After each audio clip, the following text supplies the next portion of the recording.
Hi, everybody. Welcome back to my channel. This is Epi, and I'm here with Francesca.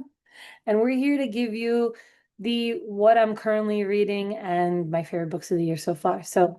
Yeah, here we go. The last time I was on the channel, I talked a little bit about my love of reading, my overall structure of my bookshelf, and just trying to get together this, kind of continuing with making videos. I made another lecture that you could also find on my personal channel, which I will link down below. And I've been just like kind of splitting my time between reading, writing, trying to decide like how I want to move forward with videos, creating lectures, and also just imagining like what it would be like to create content full time, but not really having the ability to create content full time.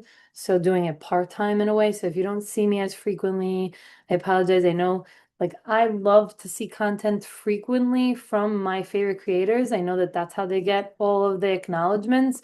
But realistically, I want to be able to create and maintain a realistic schedule for myself right now. So we're here to talk, and anytime is better than no time at all. And I will try. I'm going to continue to work hard at creating a weekly schedule, even if it's once a week of posting and not like once a month. Right now, it looks like it's a little bit inconsistent, as I try to figure it out.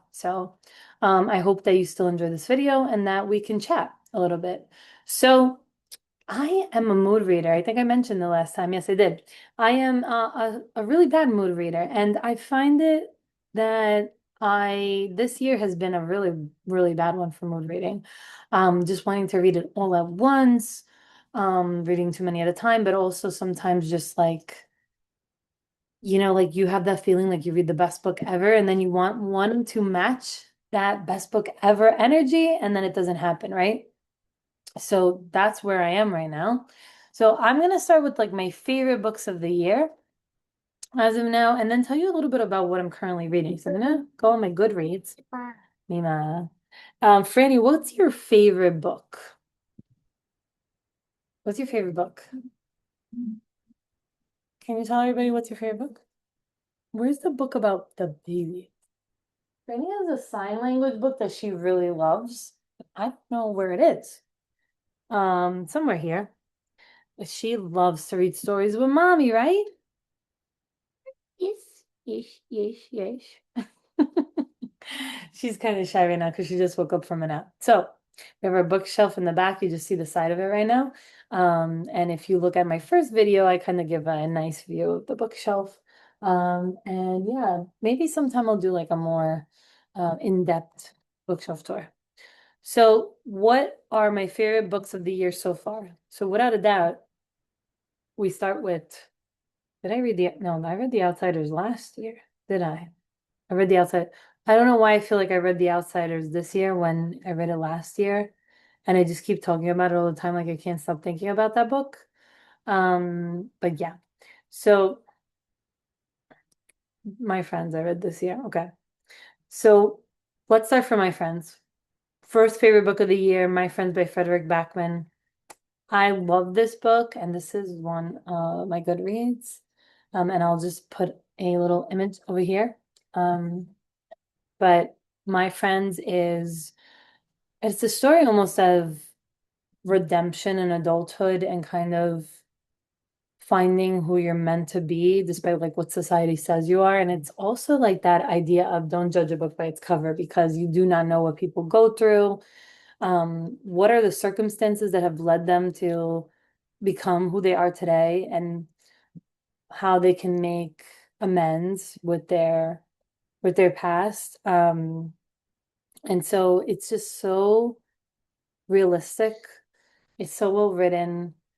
The characters are just not perfect, but also they're not like there's a part of them, for example, that, some may say, okay, they're grumpy or they're not really like happy, but they're very understandable and they're not completely unlikable either. I mean, sometimes they might act like unlikable characters, but it's at the same time. they don't, they have these features that really are compelling that make you want to just like continue to read, right? Yes, baby. I'm going to read to you a little bit of the synopsis. So basically, um, on Goodreads, it explains Frederick Backman returns with an unforgettably funny, deeply moving tale of four teenagers whose friendship creates a bond so powerful that changes a complete stranger's life 25 years later. You have to take life for granted. The artist thinks the whole thing. Sunrises and slow Sunday mornings and water balloons and another person's breath against your neck. That's the only courageous thing a person can do. In the corner of one of the most famous paintings in the world, three tiny figures sit at the end of a pier. Most people don't even notice them. Most people think it's just a depiction of the sea. But Louisa, an aspiring artist herself, knows otherwise. 25 years later, in a distant seaside town, a group of teenagers seek refuge from their bruising home lives by spending long summer days together. They tell jokes, they share secrets, and they commit small acts of rebellion. These lost souls find in each other a reason to get up each morning, a reason to dream, a reason to love. Out of that summer emerges a transcendent work of art, a painting that will unexpectedly be placed into 8-year-old Louisa's care. Determined to learn how it came to be and decide what to do with it, Louisa embarks on a cross-country journey, but the closer she gets to the painting's birthplace, the more nourished she becomes. An a stunning testament to the transformative, timeless power of friendship and art, Louisa is proof that happy endings don't always take the form we expect. It is just, I mean, that is, I think the most that you should know going into this book. Just know that it has the feeling, I think I said The Outsiders as, one of my favorite books from last year. It has the feeling that The Outsiders gives you of these people whose life can be just so much more than their circumstances. Um, and that the life that has been, I guess, chosen for them because we don't choose where we're going to be born into and like what family. And it's just a beautiful journey. And I just recommend it so much. So that's my first favorite book of the year. I'm sorry I don't explain it better, but I just really love that book. And then a second favorite book of the year. So I also would say that there's like in between, like books that I really enjoyed, which were Ready or Not by Cara Bastone, which is a novel about a young woman who discovers that she's unexpectedly pregnant and kind of like going through the motions of that, like understanding what it means to grow up, to become a mom and how like, you kind of like what you expect for yourself. And that one I enjoyed a lot. And then This Book Made Me Think of You by Libby Page is another one that it brought a lot of joy, and I had to read it like when I was reading it, I kept thinking about it. I don't think it was like life-changing, but it was very powerful in a way. My other 5 star, which I loved a lot, and I thought about it a lot. When I rethink of it now, I'm using think a lot, but when I think of that now, I don't say, oh, this book changed my life, but it was really good. It was The Night We Met by Abby Jimenez. I just love the understanding and kind of acknowledgement of allergies, trigger warning, by the way, and of like situations where it's just like the main characters and the things that they go through and their love. But again, I don't want to give too many spoilers of that. So I really love those ones. Now, I'm reading a lot of books right now that I'm enjoying. So those were my like favorites, my friends, my absolute favorite of the year so far. And then the books that I'm currently reading. So I want to go with you a little bit one by one. Okay, so I'm going to tell you the ones that I'm not actively reading, but are on my Goodreads because I don't want to take them off of my Goodreads because I want to finish them because they're just like at that. I don't know if anybody does this. Do you ever do this thing where you're like at a certain percentage and you don't want to kind of delete it from your Goodreads, but you haven't read them in a while, but you also feel almost like a fraud because you should be? Yeah, that's these books. So let's start by The Secret Lives of Booksellers and Librarians, True Stories of the Magic of Reading by James Patterson and Matt Eversman. I love this book. It's so cute, but I just like read it once in a blue moon. Because I just like read a couple stories and then I stop. And they're very compelling, like understanding of like what brought these people to become booksellers or librarians. And I love it. But I'm at 77%, so I should be able to finish it this year. Setting Limits with Your Strong-Willed Child, also 54%. Great book. Just have to finish it. Finding My Way by Malala Yousafzai. Again, very good. I like to see about like Malala's, I'm listening to it. I love to hear like Malala's journey from like people's, again, what people think who people think she is and their perceptions versus like who she is um in her own way and like her journey through college. Some chapters I just found them a little bit slow and like I wasn't too interested, and I think that's why I haven't listened. But again, 38%. Then we have The Paradise Problem, 42%. Again, really interesting, like fun read. I just have not actively read it. Just Friends by Haley Pham, also really cutesy read, really comfy. Shouldn't take a long time to read. I just stopped at 47%. Again, these are the ones I'm not actively reading, but I am still not eliminating from my Goodreads, and I'm keeping them on for when I feel like picking them up. But sometimes what I do is that I will have the books there, and like I this keeping them there is kind of like a reminder, a visual reminder of like this, oh, remember, like I have to finish this book, or am I in the feel, like am I in the mood to um to read Haley Pham today, for example. And you look so tired still. You want water? Go get your water over there. Go get it. So that was another one. And then um Dear Writer, Prep Talks and Practical Advice for the Creative Life. Also just sporadically. Another book that I got to 59% audiobook, Nowhere Girl, Life as a Member of an ADHD's Lost Generation. I love this book. It brings you evidence-based research, treatment, and coupled with real experience about ADHD. An Italian-American woman, and her background is just so relatable. And I just left it halfway. So then let me just go back to another one I'm not actively reading. So I'm not actively reading Sunrise on the Reaping, which I really like. When I started reading, I was like, oh my God, this is so beautiful. I love how it's written. Keep on reading it. No. Because it depends on my mood. And Every Brilliant Thing, I have 57%.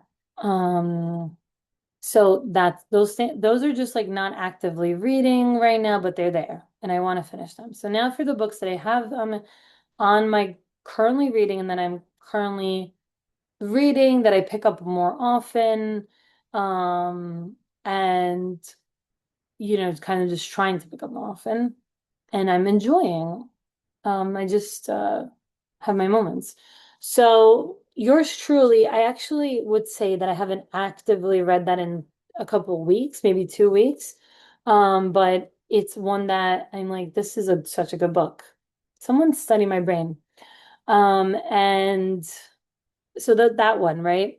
And now the ones that are just like at the very kind of most picked up in the past couple of days are The Odyssey, which I'm listening to on audiobook, the Emily Wilson translation. I was also picked up the Iliad, but I did not add it to my Goodreads because I was only waiting for either the library to give me the Emily Wilson translation or I got the free credit on Audible. So this is why I'm not going to put the Iliad as a current read until I read the Odyssey, and then perhaps I'll pick up the Iliad when I get a chance. And then as long as the lemon trees grow, I was actively reading before I went on vacation like a week ago. Um, and that book is just so painful to read. So this is why I'm taking my time with it because it's a hard, heavy read. It's about a young woman who becomes a pharmacist and then is basically forced to become a doctor during the war in Syria, and like her experiences with mental health problems, trauma, loss, and grief, and just like her courage to get through it. And it's really, really hard to read. But it's an important read. So it's something that I definitely don't want to just not continue, right? Um, yeah, sorry if I'm going a little fast. And then really enjoying and also actively reading Abby Offsides. It's a romance, soccer romance. The Long Game by Elena Armas, another soccer romance. And last night I started Theo of Golden. Because I was watching a video and I'm like, oh, I really want to pick up Theo of Golden. I like the feel. I want something that's very nostalgic, but also very um important and talks about art. It's giving me a lot of the same vibes as My Friends by Frederick Backman. And so I want to see if that's gonna give me like this will be my second favorite book of the year. But so far, nothing. I knew this. So when I read My Friends by Frederick Backman, I told myself nothing is going to match the feeling that I'm getting from My Friends. Nothing. My Friends is my all-time favorite book of my adulthood. And yeah, so it's like Harry Potter was when I was a kid. So how are you going to top that, right? And I'm gonna reread it because I listened to it so I read it on Kindle, then listened to it on audiobook, and then the book arrived, my hardcover, and I want to annotate the CRAP out of it. Yeah, because just to give you then an idea of how much I love it. Um, so that's what I'm gonna do. And maybe I could do like a vlog where I'm annotating and discussing it so I could tell you like my favorite parts. And maybe we could like eventually kind of when I get a consistent schedule, I'll also create a book club or something like that.